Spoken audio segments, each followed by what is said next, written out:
Welcome to my YouTube channel. இப்போ பார்க்க போகிற இந்த வீடியோவை நமக்கு யார் ஸ்பான்சர் பண்ணுறாங்கன்னா பைமோட் மொபைல் அப்ளிகேஷன். பைமோட் mobile application is a kind of application. இதில் நீங்கள் உள்ளே போனீங்கன்னா நம்ம தேவையான எல்லா விதமான பொருட்களும் வாங்கலாங்க. அப்படி என்னென்ன பொருட்கள் வாங்கலாம்னு பார்த்தோம்னா, இது தேவையான பொருட்கள் வீட்டுக்கு அன்றாடம் என்னென்ன பொருள் தேவைப்படுதோ எல்லாத்தையும் வாங்கலாங்க. சரிங்களா? ஓகேங்க, வாங்க வீடியோவுக்கு போகலாம்.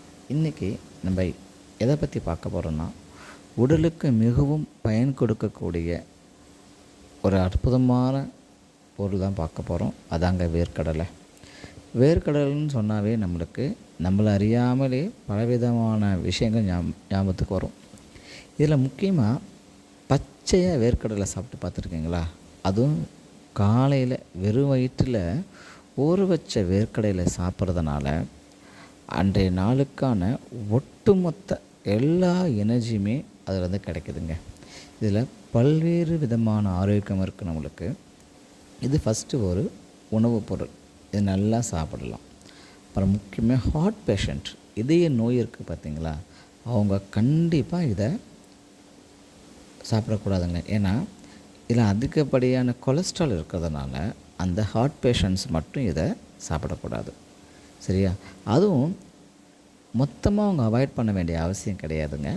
கொஞ்சம் கொஞ்சமாக காலையில் பச்சையாக வேர்க்கடலை சாப்பிட்றதுனால ஹார்ட் பேஷண்ட்டும் ஒரு உணவாக சாப்பிடக்கூடியதான் இந்த வேர்க்கடலைங்க. அப்புறம் இந்த டயபெட்டிக்ஸ் சொல்லுவாங்க பார்த்திங்களா, டயபெட்டிக்ஸ் இருக்கவங்க, ப்ரெஷர் இருக்கவங்களாம் இந்த வேர்க்கடலையை கொஞ்சம் அவாய்ட் பண்ணுறது ரொம்பவே நல்லதுங்க.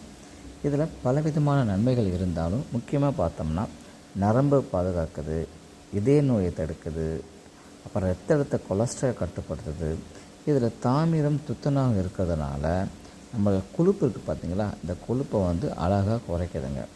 அது மட்டும் இல்லாத இதை தண்ணியில் ஊற வச்சு காலையில் சாப்பிட்லாம், அவிச்சு சாப்பிட்லாம், பச்சையாக சாப்பிட்லாம், உப்பு போட்டு சாப்பிட்லாம், வறுத்து சாப்பிட்லாம். எல்லா விதமான மூலையிலும் இதை என்ன பண்ணலாம், சாப்பிட்லாங்க.